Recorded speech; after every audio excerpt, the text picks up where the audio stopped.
Good day, viewers. You are welcome. We have another beautiful functional equations. But before solving this, let's look at the domain put in f of x. We have square root of x squared plus y squared. This looks like a Pythagorean. So this is telling us that the f here only cares about the distance from the origin. So knowing that, how do you solve this problem? We need f of x. Let's hear the answer in the comment box. So this is a step-by-step solution to solve this. We need f of x.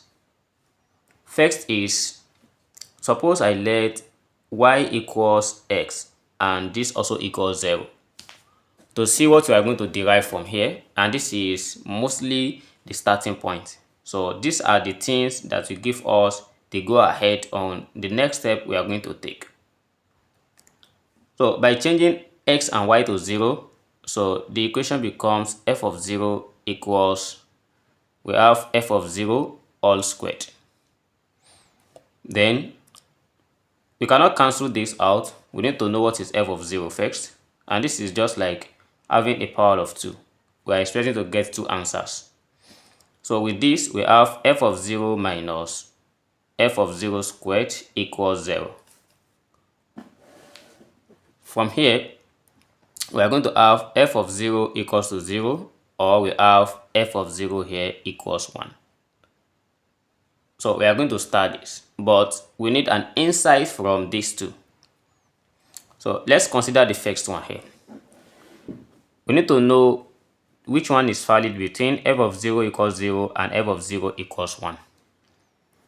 So this brings us to the second step. Consider this as the first step. Suppose let's say I let I want to get, if I let y here equals to 0 to get f of x.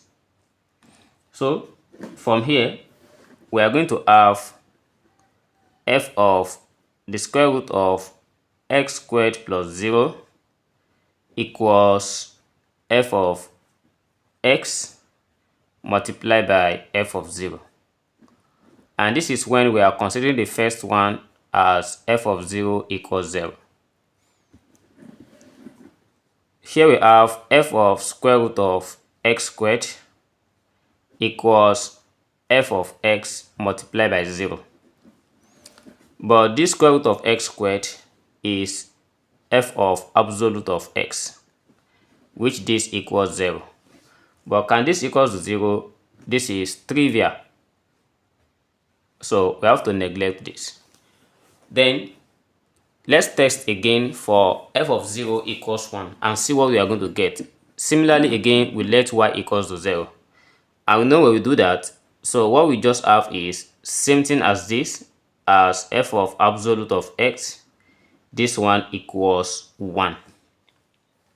And what this one is telling us is, okay, that the f here is only on absolute of x, which is an even function. Okay, so it's an even function, or we can just say this is equals f of x. Yeah, so because we are multiplying f of x with 1, so we have it as f of x, so which shows that it is an even function. And what is now f of x itself? So because here we got f of absolute of x, we need to know what is f of x.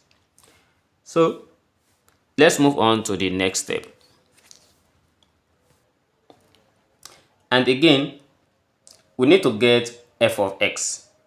In the same equations, suppose I let y equals x.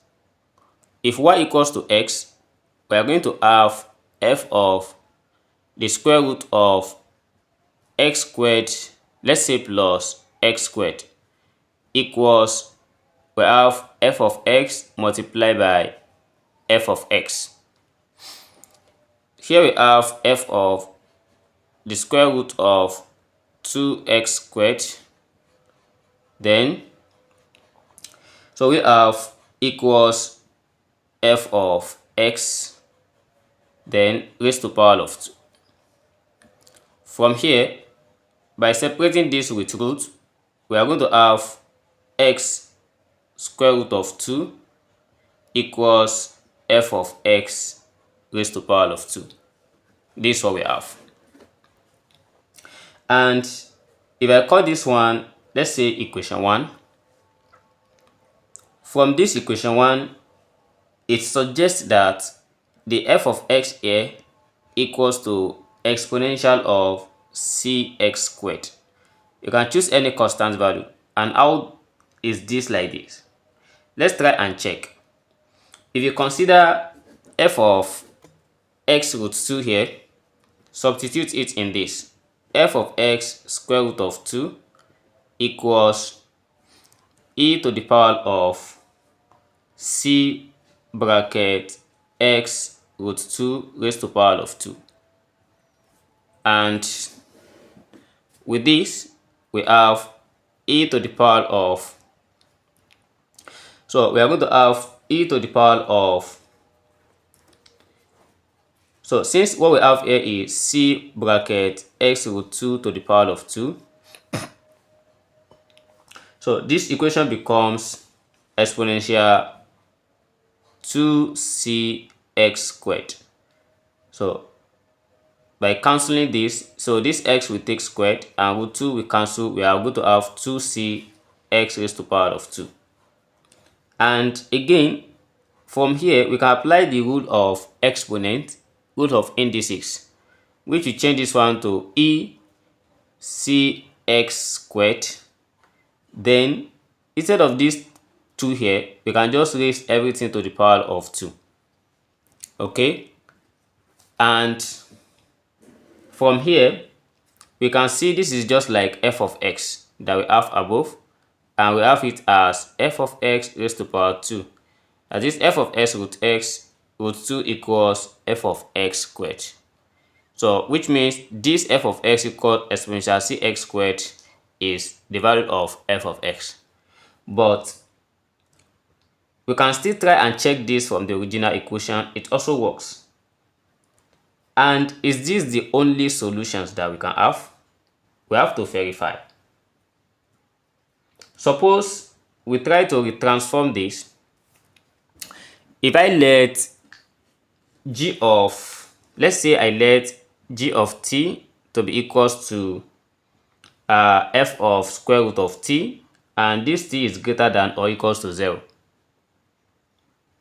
Then we call it from original equations that if you have f of the square root of x squared plus y squared, this equals f of x, f of y.